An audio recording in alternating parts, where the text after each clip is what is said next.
करना, ठीक है। तो देखो एक्सरसाइज 1 पार्ट 1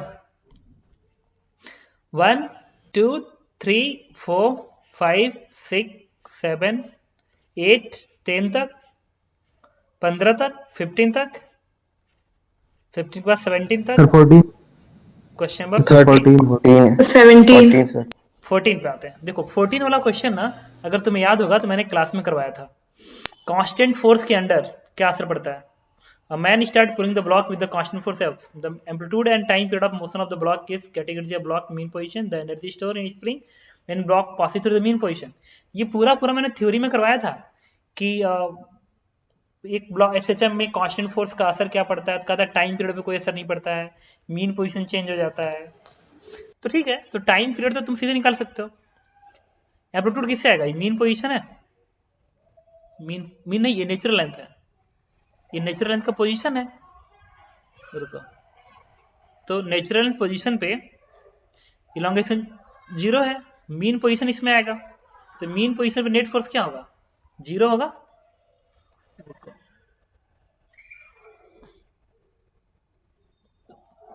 नेट फोर्स 0 होगा, तो F आगे काम करेगा, स्प्रिंग फोर्स पीछे काम करेगा, तो F माइनस के एक्स बराबर 0। तो x की वैल्यू क्या आ गई? F अपान के आ गई। इसका मतलब मीन पोजीशन पे जो इलोंगेशन है, मीन पोजीशन पे जो इलोंगेशन है वो F अपान के है, और नेचुरल पे रेस्ट में था। देखो अनस्ट्रेच्ड है ना, इनिशियली अनस्ट्रेच्ड है, तो अनस्ट्रेच्ड है इनिशियली नेचुरल लेंथ पे है, और वहां पे स्पीड 0 है, मतलब एक्सट्रीम पोजीशन है। तो ये एक्सट्रीम पोजीशन हो गया और ये मीन पोजीशन हो गया, तो दोनों की बीच की दूरी क्या एम्पलीट्यूड कहलाएगी? तुम कहोगे हाँ, तो ये दूरी तो एफ अपान के है, एफ अपान के, इसका मतलब एम्पलीट्यूड कितना हो गया? एफ अपान के आ गया। ये पार्ट में क्या पूछा? टाइम पीरियड, तो टाइम पीरियड अगेन क्या आएगा? 2 pi root M by K होगा, एम बाई के होगा। B part, the candidate block at the mean position, mean position पे कैंडिडेट बताइए। तो कैंडिडेट कितनी होती है? हाफ एम वी स्क्वायर, और भी क्या होता है? ए ओमेगा। मीन पोजीशन का वेलोसिटी याद करो, ए ओमेगा लिखवाया था, तो ए तो तुम्हें पता चल गया, ये तो तुम्हें पता चल गया, ठीक है। और ओमेगा किसके बराबर होता है? ओमेगा बराबर होता है अंडर रूट के अपान एम होता है, अंडर रूट के अपान एम। उठा के प्लेस कर देना, कैटेगरी आ जाएगी, कैटेगरी आ जाएगी। फिर कहते हैं energy store in the spring when the block passing through the mean position. Mean position पे जब ब्लॉक जाता है तो उसके पास कितना एनर्जी स्टोर होगी, ठीक है। तो मीन पोजीशन की एनर्जी काइनेटिक एनर्जी की तो बराबर होती है। एक काम करो ना थोड़ा सा, तो बराबर इसलिए आया जब वो एनर्जी क्या होती है? एनर्जी होती है kinetic energy plus potential energy. अब मीन पोजीशन पर हम लोग पोटेंशियल एनर्जी क्या मानते हैं? 0। तो मीन पोजीशन की जो काइनेटिक एनर्जी होगी वही टोटल एनर्जी के बराबर होगी, ठीक है। और काइनेटिक में मैं ऐसे निकाल चुका हूँ, यहाँ से आ जाएगा, देखो कैसे आएगा, हाफ एम और ए स्क्वायर आएगा एफ स्क्वायर अपान के स्क्वायर।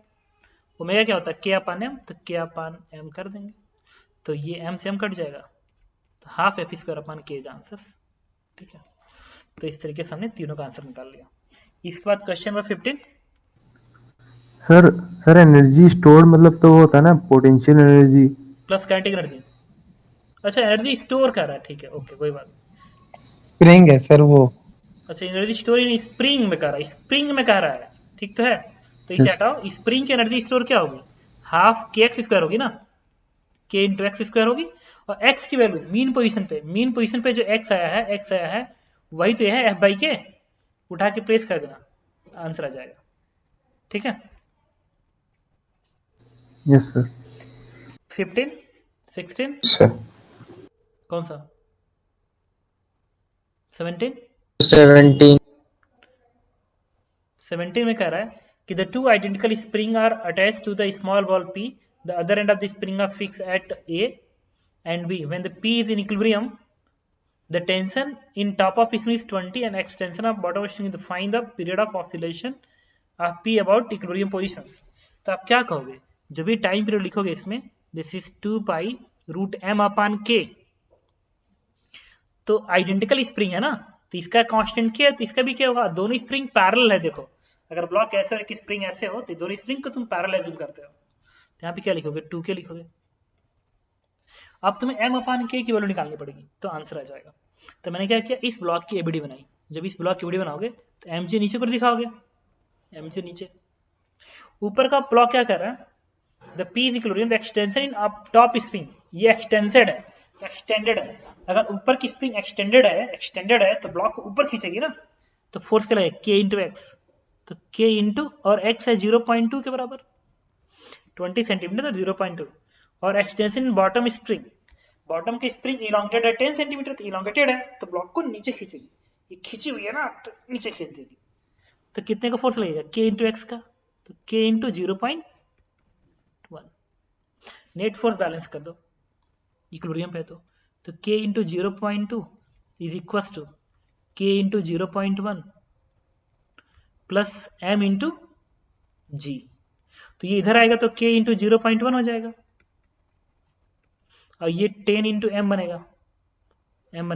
और क्या निकालना, एम अपान के, तो इससे एम अपान के की वैल्यू हो जाएगी, इसको इधर भेज दो, इसको इधर भेज दो, तो बनेगा 0.01।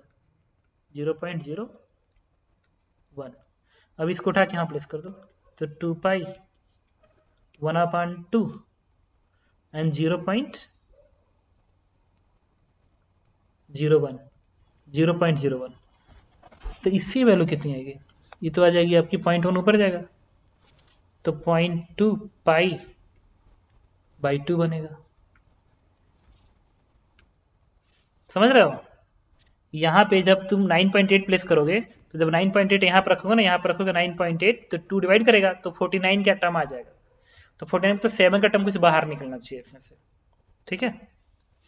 Question number 18, 19, 20, 19th। कौन सा, तो 19th का पहला वाला पार्ट, इलास्टिक पोटेंशियल जी। Spring mass system showing the figure, find the elastic potential energy store in each spring when the block is at mean position. जब ब्लॉक मीन पोजीशन पर होगा तो बताइए। तो इसका इलोंगेशन मान लो x1 है, इसका x2 है, इसका x3 है, इसका फोर्स mg दिखा दो नीचे को। अब नेट फोर्स बैलेंस करेंगे ना, तो याद करो भी क्वेश्चन क्लास में करवाया था, mg होगा तो ये स्प्रिंग भी इस पे इतना ही फोर्स लगा रहा होगा, तभी तो इक्विलिब्रियम पे है। तब इसको लिखेंगे 3kx3, और सीरीज में सारे फोर्सेस बराबर होते हैं, तो 2k इंटू x2 बराबर k इंटू x1।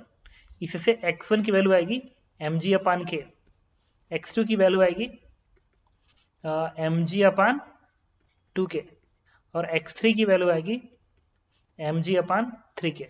एक बार इलांगेशन आ गया तो एनर्जी क्या आएगी, हाफ के एक्स स्क्वायर लगा दो, आंसर आ जाएगा। एक्स को उल्टा के प्लेस कर देता, और के यहाँ पे के लिखे हुए तो x1 लिखना, यहाँ पे जब 2k लिखना तो x2 लिखना, यहाँ पे जब के 3k लिखे तो यहाँ पे x लिखना। सॉल्व कर दोगे आंसर आ जाएगा, ठीक है। 91, 20, 21, 25 तक, 22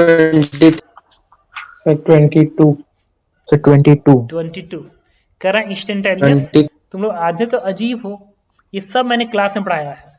इसको कंपेयर एंगुलर एसएचएम में थीटा इक्वल टू होगा theta naught sine omega T, compare करा ओमेगा से, तो ओमेगा क्या आ गया, 2 पाई आ गया, और ओमेगा होता है अंडर रूट जी अपान एल, तो स्क्वायरिंग कर दो तो बनेगा 2 पाई का स्क्वायर इक्वल टू जी की वैल्यू 10 होती है, 10 अपान एल। अब पाई स्क्वायर की वैल्यू लगभग 10 होता है, तो पाई स्क्वायर से पाई स्क्वायर कट गया, तो एल की वैल्यू क्या आ गई 1/2 मीटर। इसका मतलब find the length of pendulum, तो दिस वैल्यू इज 50 सेंटीमीटर। 23, 24, 25, अभी तक जितना पूछे हो सब क्लास में कराया हूँ, एक एक क्वेश्चन क्लास में कराया हूँ जो पूछ रहे हो। तो 26, 27, 27 कह रहा है, 23, अबे सुन 26 भी है। 23, अबे चाहते क्या हो तुम लोग। अब पेंडुलम क्लॉक एक्यूरेट, इस सब में क्लास में कराया यार, क्यों पूछ रहे हो तुम। क्वेश्चन नंबर 26 कह रहा है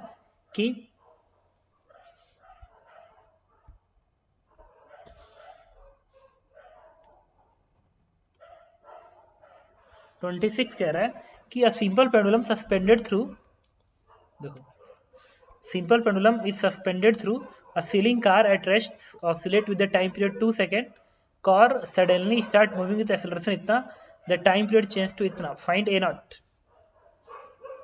एक simple pendulum suspended through ceiling car rest oscillate with the time period 2 second, good. तो time period 2 second equals to तुम लिखोगे 2 pi root L upon G, equation number 1। फिर कह रहा है कि जब कार एक्सीलरेट करने लगा कितने से, ए नॉट से, तो पीरियड 1.99 हो गया। तो लिखोगे तुम इसको 1.99 is equal to 2 pi root L upon g effective.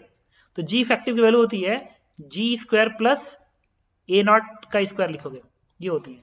कोई कार अगर एक्सीलरेट होती है ना, एक्सीलरेट होती है ए से, तो याद करो जी इफेक्टिव की वैल्यू में लिखवाया था अंडर रूट जी स्क्वायर प्लस ए स्क्वायर होती है। तो ए नॉट से एक्सीलरेट कर रहा था, मैं यहाँ पे लिख दिया। अब क्या करो, इस इक्वेशन को इससे डिवाइड कर दो, नहीं इसको इससे डिवाइड कर दो, इसको इससे डिवाइड कर दो, तो ये बनेगा कितना, ये बन जाएगा तुम्हारा, इसको इरेज कर दें,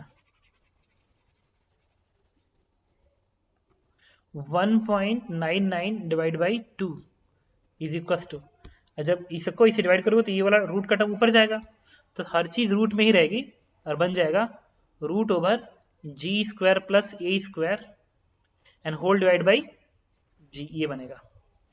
अब तुम क्या करो, इसको इसके नीचे भेज दो, तो ये बनेगा कितना, ये बनेगा रूट ओवर रूट, एक और लगा दोगे तो जी स्क्वायर को अंदर भेज दो, जी स्क्वायर को अंदर भेज दो, तो ये बनेगा 1 प्लस ए स्क्वायर अपान जी स्क्वायर। इसको और सिंप्लीफाई करेंगे तो हम इसको लिख सकते हैं 1.99 by 2 is equal to 1 plus A square upon g square का पावर 1/4 लिख देंगे। और ये 1.99 है ना, इसको मैं चाहूँ तो लिख सकता हूँ 1 माइनस 0.01 डिवाइड बाई 2 लिख सकता हूँ, पता नहीं ये लिख सकते हैं क्या, 1.99 बाई 2 को मैं लिख सकता हूँ ना, 2 में से ये घटाओगे तो 1.99, ठीक तो है। अब तुम देख सकते हो कि ये क्वांटिटी ना, यहाँ पे 1 दिख रहा है, यहाँ पे 1 दिख रहा है, यहाँ भी 1 दिख रहा है, और ये क्वांटिटी बहुत ही छोटा है कंपेयर टू 1, तो ये भी क्वांटिटी बहुत छोटी होगी कंपेयर टू 1, तो बाइनोमियल एक्सपेंड कर सकते हो। 1 प्लस एक्स का पावर n बराबर होता है 1 plus n x if x is very very less compare to 1, तो यहाँ पे बाइनोमियल एक्सपेंड कर दो, तो ये बनेगा 1 प्लस ए स्क्वायर अपान 4g बनेगा, ये ए स्क्वायर अपान 4g स्क्वायर बनेगा ना, कहाँ गया, ए स्क्वायर अपान जी स्क्वायर है ना, तो ये ए स्क्वायर अपान जी स्क्वायर है, तो जी स्क्वायर रहेगा। अब देखो इस 1 से ये माइनस क्यों नहीं आया, तो कैलकुलेशन मिस्टेक था। जब तुम इसको इससे डिवाइड करोगे तो इसका डिनोमिनेटर में ही तो रहेगा, तो ये डिनोमिनेटर में जाएगा और ये ऊपर रहेगा, मतलब ये ना ये रिवर्स करना पड़ेगा तुमको, तो ये तुमको मैंने इरेज कर देता हूँ, ये वाला टर्म्स ऐसे नहीं बनेगा, ये ऐसे नहीं रहेगा, ये हो जाएगा तुम्हारा, यहाँ पे आएगा 2 अपान 1.99 आएगा, फिर यहाँ पे आएगा और 2 को लिख सकते हो तुम कितना, 1 प्लस 0.01 डिवाइड बाई 1.99, इसको लिख सकते हैं क्या, इसको इधर भेजो तो 1.99 तो 2, ठीक तो है। अब देखो ये वाला 1 इस वाले 1 से, ये वाला 1 इस वाले 1 से कैंसिल आउट हो जाएगा, और ये ए स्क्वायर है ना, यहाँ पे ए स्क्वायर है, तो यहाँ से आएगा ए स्क्वायर अपान जी स्क्वायर की वैल्यू हो जाएगी, ए स्क्वायर अपान जी स्क्वायर की वैल्यू हो जाएगी, दिस इज 4 को यहाँ पे भेज दो तो बनेगा 0.04 डिवाइड बाई, ये 1.99 है ना, परेशान कर रहा है, इसको 2 मान लो, लगभग 2 मान लो, कैलकुलेशन ही तो करना है। तो ए स्क्वायर की वैल्यू आ गई तुम्हारी कितनी,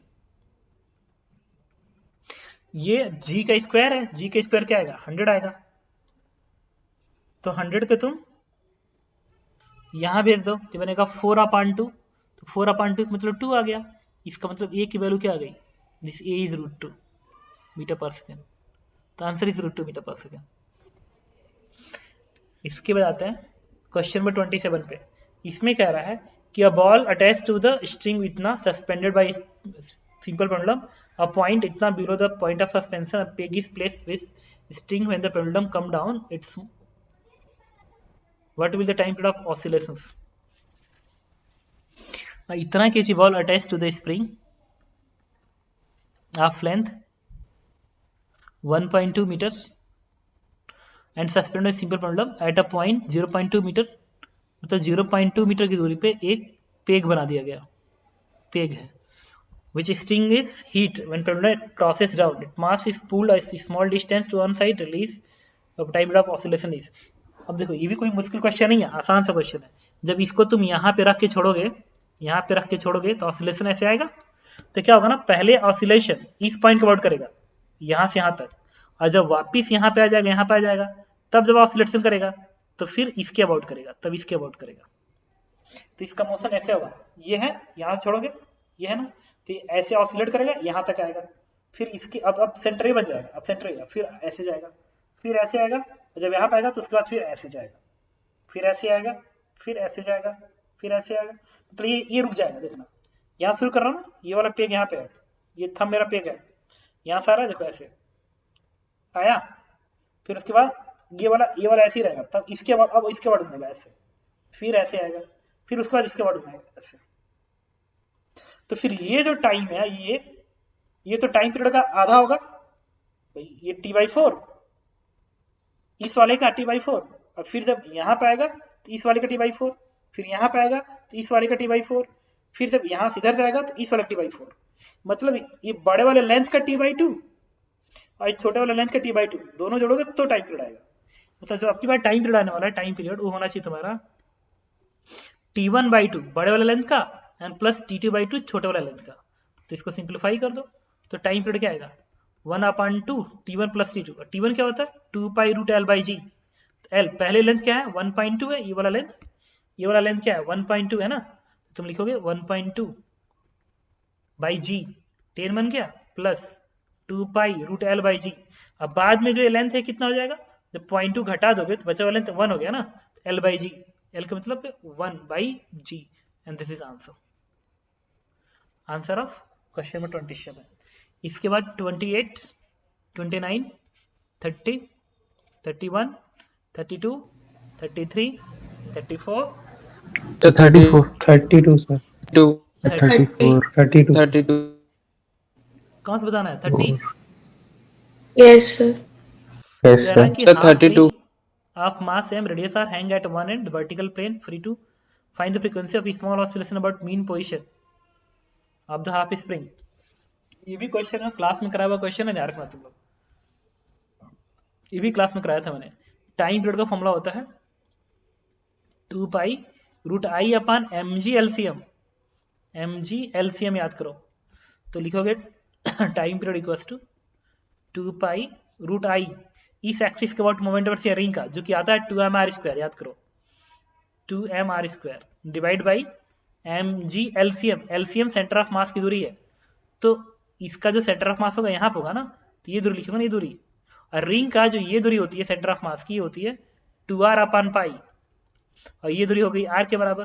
तो कोई पूछे ये दूरी कितनी होगी, कोई पूछे कि ये दूरी कितनी होगी, दूरी कैसे आएगी, r का स्क्वायर प्लस 2r/π का स्क्वायर का अंडर रूट, तो बनेगी अंडर रूट ऑफ r का स्क्वायर प्लस 2r/π का whole square, and this is answer.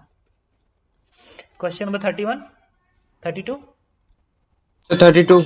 32 भी क्लास का। मैं क्वेश्चन नंबर 32 रीड कर रहा हूँ कि a particle is suspended SHM in same direction each having the equal amplitude, 3 SHM है, 3 SHM है and equal time period. The phase of second motion is 30 degree ahead of the first and phase of third motion is 30 degree ahead second, find the amplitude of resultant motion. इसको हम erase करते हैं।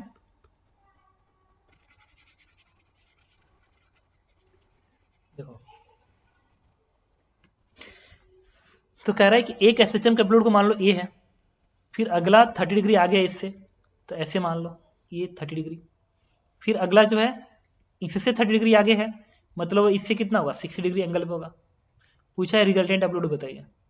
तो क्या करेंगे, phasor method पढ़ाया था तुमको, फेजर मेथड, सबको उठा के एक्स एक्सिस पे रख दोगे, तो एक को ऐसे रखो, फिर अगले वेक्टर किस पे रखो 30 डिग्री पे रखोगे, अगले को कितने पे रखोगे 60 डिग्री पे रखोगे, हॉरिजॉन्टल से 60 डिग्री पे रखोगे। अब चाहो तो एम्पलीट्यूड निकाल सकते हो, RX निकालना एक्स डायरेक्शन वाला, जो क्या आएगा वेक्टर प्रोडक्ट मेथड, वेक्टर में नहीं बताया था कोऑर्डिनेट मेथड वेक्टर एडिशन, वही हेल्प लेंगे, a plus a cos 30 plus a cos 60, RX बन गया, y क्या बनेगा a sin 30 a sin 60, ry बन गया, तो r क्या आएगा under root RX square plus RY square, करोगे तो आंसर आ जाएगा। ठीक है, जो कि सुपर पोजिशन में पढ़ाया था मैंने, इस क्वेश्चन करवाया था। क्वेश्चन नंबर 33, 34, 35 34 34 इन कह रहा है कि in force oscillation of particle the amplitude is maximum for the frequency W1 for the force while energy is maximum for the frequency W2 of the force, which is relation is between this one and this one. Force oscillation तो amplitude constant रहेगा. The amplitude is maximum for the frequency W1 of the force. Energy का formula क्या होता है? Energy का formula होता है half के स्क्वायर. तो अगर एनर्जी मैक्सिमम होगी तो एनर्जी मैक्सिमम होगी. ठीक है, तो दोनों की फ्रीक्वेंसी मैच कर जाएगी. 35 इसके बाद पार्ट 2 क्वेश्चन नंबर 1 से लेके 6 तक. Sir question 1 Sixth. क्वेश्चन 1 इसमें कह रहा है कि according to the force this one, तो सी कांस्टेंट लिखा, कांस्टेंट और नॉट. सी कांस्टेंट भी हो सकता है और नहीं भी कांस्टेंट हो सकता है. कह रहा है कि ये पार्टिकल परफॉर्म एसएचएम कर रहा है. एसएचएम कोई चीज तभी परफॉर्म करेगी जब एफ बराबर के एक्स का टर्म आएगा ना, इस के एक्स का लीनियर प्रोपोर्शनल बनेगा, तभी तो एसएचएम परफॉर्म होगा. तो तुम यहाँ पे क्या लिख सकते हो? माइनस सी एक्स का पावर 1/3 बराबर के इंटू एक्स. और के कांस्टेंट है, ये के कांस्टेंट है बट सी कांस्टेंट नहीं रहेगा. तो माइनस के एक्स होता है, तो यहाँ से सी की वैल्यू क्या आ गई? इट इज एक्स का पावर 2/3. इसका मतलब अगर एक्स बढ़ेगा तो सी क्या करेगा? इंक्रीज करेगा. तो कह रहा है एक्स इंक्रीजेस सी ऑल्सो इंक्रीजेस. ये पार्ट आंसर हो जाएगा. 2 3 So Okay, sixth sir. वाला. 2 3 सर सर 4 तो फिफ्थ वाला 5 5 कह रहा है कि Yes, a sir. particle performing SHM take time equal to t in conjugative appearance at a particular point. एक पर्टिकुलर पॉइंट पे जाने का टाइम पीरियड t है, तो पोजीशन क्या होगा?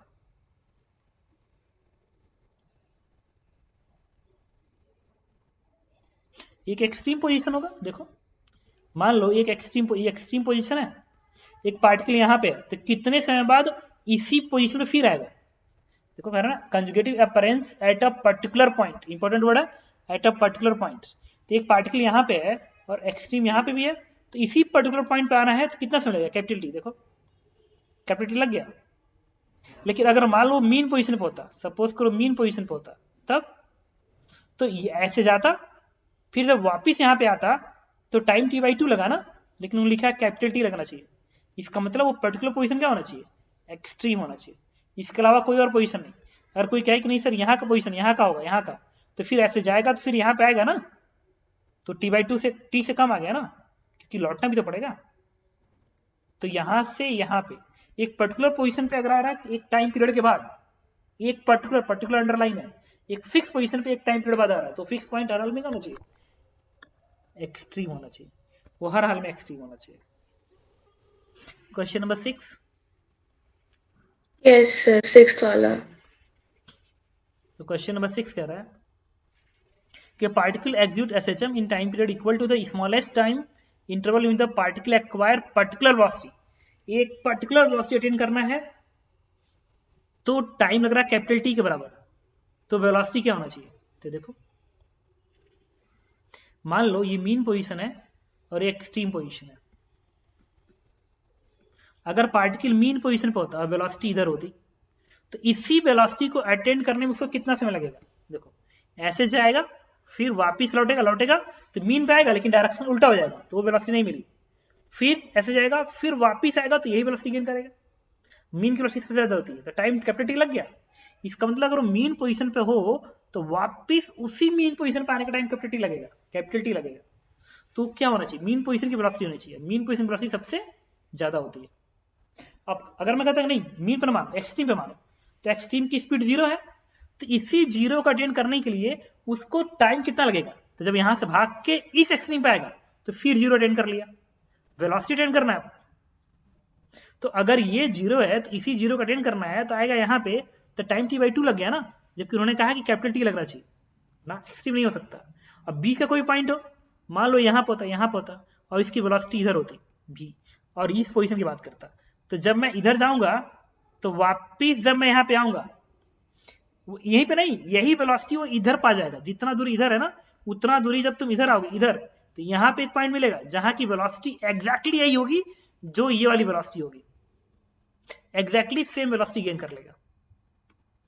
देखो जो वेलोसिटी यहाँ पे गेन करेगा एग्जैक्टली सेम वेलोसिटी वो यहाँ पे भी गेन करेगा, क्योंकि सिमिलरिटी है ना, मीन के इधर जितना वेलोसिटी होगी मीन के उधर उतना ही वेलोसिटी सेम पाएगा। तो यहाँ पे डायरेक्शन इधर है तो इसी को गेन करेगा, इतना दूरी इधर जब आएगा तो उसी वेलोसिटी गेन कर लेगा, तो सेम वेलोसिटी गेन करेगा। तो ये टाइम कैपिटल टी नहीं लगेगा। तो हर हाल में मीन पोजीशन का टाइम होना चाहिए। 7, 8, 9, 10, 11। सर 9। 9 में कह रहा है quantity which always zero.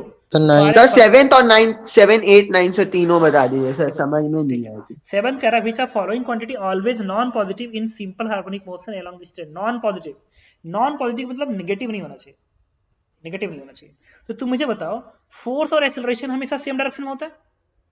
Force और एक्सेलरेशन सेम डायरेक्शन में होता है, तो उसका डॉट प्रोडक्ट Yes, हमेशा पॉजिटिव आएगा ना। अरे डॉट प्रोडक्ट पॉजिटिव आएगा अगर ए फोर्स वेक्टर और ए वेक्टर सेम डायरेक्शन में है तो डॉट प्रोडक्ट पॉजिटिव आएगा। अगर फोर्स इधर है और एक्सेलरेशन इधर है तो डॉट प्रोडक्ट पॉजिटिव आएगा। ये पार्ट बन गया। वेलोसिटी और आर, वेलोसिटी और आर ये अपोजिट हो सकते हैं। जैसे देखो पार्टिकल यहाँ पे हो और वेलोसिटी इधर हो और ओरिजिन ये है, ओरिजिन मीन पोजीशन ये है, तो पोजीशन वेक्टर इधर है वेलोसिटी इधर है, तो पोजीशन वेक्टर इधर वेलोसिटी इधर, अपोजिट आ गया तो डॉट प्रोडक्ट नेगेटिव हो जाएगा। ए डॉट आर ये नेगेटिव हो सकता है, ये हमेशा नेगेटिव ही होता है बेसिकली भाई। एक्सेलरेशन हमेशा minus omega square r vector बनता है, आर वेक्टर, तो ये हमेशा नेगेटिव आएगा। एक्सेलरेशन हमेशा मीन पोजीशन की तरफ होता है, मीन पोजीशन की तरफ होता है। अगर ये मीन है पार्टिकल यहाँ पर तो एक्सेलरेशन इधर, पोजीशन इधर, अपोजिट साइन माइनस। जब यहाँ पर होगा तो एक्सेलरेशन मीन की तरफ, एक्सेलरेशन उल्टा, अपोजिट माइनस साइन। तो ये हमेशा पॉजिटिव होगा, ये हमेशा नेगेटिव होगा, और ये पॉजिटिव और नेगेटिव कुछ भी हो सकता है। क्वेश्चन नंबर 8 में कह रहा है कि विच of following is always non negative. अब तो तुम समझ गए होगे कि नॉन नेगेटिव कौन होगा, तो ये सी पार्ट आंसर हो जाएगा। C part a dot r बनेगा, और ये भी तो बनेगा यार, रुको तो। Which of following quantity is always non negative. Non negative मतलब नेगेटिव ना हो, सर नेगेटिव ए होगा। क्या? सर ए होगा। हाँ, तो इसका भी आंसर ए हो जाएगा। ठीक है, तो सर 7th वाले का सी होगा ना? नॉन पॉजिटिव हो। अच्छा हाँ ठीक है, हाँ इसका सी होगा। ठीक। Question number 9, quantity always zero for a particular perform. Always zero, तो ये ए क्रॉस एफ जीरो हो जाएगा ना भाई। एक्सेलरेशन और फोर्स वेक्टर के डायरेक्शन में होता है तो क्रॉस प्रोडक्ट जीरो आएगा। ऑलवेज जीरो, आर डॉट भी, ये भी जीरो होगा, ये भी जीरो होगा। तो सारे के सारे आंसर हो जाएंगे, तीनों हो जाएंगे भाई। आर वेक्टर इधर, भी वेक्टर इधर, एंटी पैरेलल चाहे पैरेलल हो, एंटी पैरेलल पैरेलल हो, जीरो हो जाएगा। और ये डॉट प्रोडक्ट है ना, तो डॉट प्रोडक्ट हमेशा जीरो नहीं होता है। आर डॉट एफ हमेशा जीरो थोड़ी होगा, परपेंडिकुलर थोड़ी है। तो ये ए बी सी इसका आंसर हो जाएगा। Question number 10, 11, 12। सर हाँ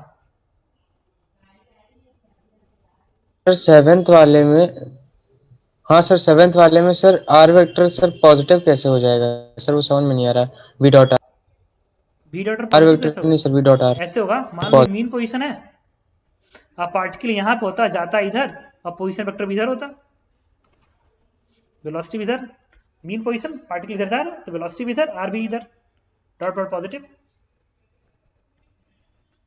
यस सर आ गया। Okay, question number 10, 11, 12, 13, 14, 14 14। सर। अबे गधे सर 14 और 15। 13 of 13 average and half time period of from equilibrium position in simple harmonic motion is। Average acceleration है ना, वेलोसिटी भी इधर होगी, तो जब लौट के आएगा तो वेलोसिटी भी इधर आ जाएगी। तो एवरेज एक्सेलरेशन क्या होता है, चेंज इन वेलोसिटी, जो क्या आएगा 2v के बराबर। v इधर है, v इधर है, तो चेंज क्या आएगा, minus v minus of v, it is minus 2v। तो माइनस 2v का मतलब मैग्नीट्यूड 2v आएगा अपॉन टाइम। तो यहां से यहां तक आने का टाइम t/2 होता है ना, t/2, तो 2 पर जाएगा तो 4v बन जाएगा। और टाइम पीरियड क्या होता है, 2π/ω होता है, भेज दो, तो बन जाएगा 2v ओमेगा अपॉन पाई। अब भी होता है ए ओमेगा, तो बन जाएगा ए ओमेगा, तो 2a omega square upon pi. Question number 15, 16। Sir 13 ये भैया ये 14 और 15 में 13 में अंतर क्या है, एक ही जैसा है। एवरेज से निकालना है, क्या करोगे, change in velocity upon time कर दो, आंसर आ गया। ठीक है, सर वेलोसिटी क्या लेंगे, मतलब इनिशियली मतलब पोजीशन क्या लेंगे उसकी? पूछ रहा है कि particle made to zero. Undergoes the simple harmonic motion find the average acceleration in one time, एक टाइम पीरियड है ना, तो आंसर इज 0। भाई कहीं से भी शुरू करेगा, वेलोसिटी भी है, तो फिर वापस जब एक टाइम पीरियड में यहाँ पे आएगा तो वेलोसिटी वही गेन कर लेगा, तो डायरेक्शन सेम हो गया ना। अगर डायरेक्शन सेम हो गया तो चेंज इन वेलोसिटी 0 हो जाएगी। तो एवरेज एक्सेलरेशन क्या होता है, change in velocity upon time, answer is 0। 15, 16, 17, 18, 19, 25 तक, The 16th. 25 तक, The 24, 17 सर। 24, 24, 17 में कर रहा है, The 16 भी. रुको क्या बताना है, 17 के पहले कुछ बताना है। Sir, 16. Equation of SHM is इतना, find the distance between the 2 point where speed is 10, 50 pi इतना इतना इन टी सेकेंड। इसमें क्या करना है, कुछ नहीं करना था। v का स्क्वायर का फॉर्मूला क्या होता है, v स्क्वायर इक्वल होता है ओमेगा स्क्वायर ब्रैकेट में ए स्क्वायर माइनस एक्स स्क्वायर का हेल्प लेंगे। तो v की वैल्यू कितनी है, 50 पाई, उठा के प्लेस कर दो, सब सीजीएस सिस्टम में है। तो v का स्क्वायर बनेगा 50 पाई का स्क्वायर, 50 पाई का स्क्वायर बराबर ओमेगा कितना होगा, ओमेगा यहां से ना 10 पाई ओमेगा है, तो 10 पाई का स्क्वायर ब्रैकेट में ए का स्क्वायर, एम्पलीट्यूड कितना है 10, तो 10 का स्क्वायर माइनस एक्स का स्क्वायर लिख देंगे। तो यहां से एक्स की दो वैल्यू आएगी प्लस माइनस करके, तो दोनों की बीच दूरी क्या हो जाएगी, ट्वाइस एक्स हो जाएगी। तो आंसर हो जाएगा यहाँ पे ट्वाइस एक्स। एक मीन से माइनस एक्स दूरी पे है, एक मीन से प्लस एक्स दूरी पे है, तो दोनों की बीच दूरी ट्वाइस एक्स। बात समझ में आ रहा क्या कर रहा हूं, hello. Yes, sir. Question number 17 कह रहा है कि two particle exit SHM same two frequency along the straight line same mean position, they crosses one another without collision when going in opposite direction, each time displacement half of the amplitude, each time their displacement is half of their amplitude, the phase difference between them is।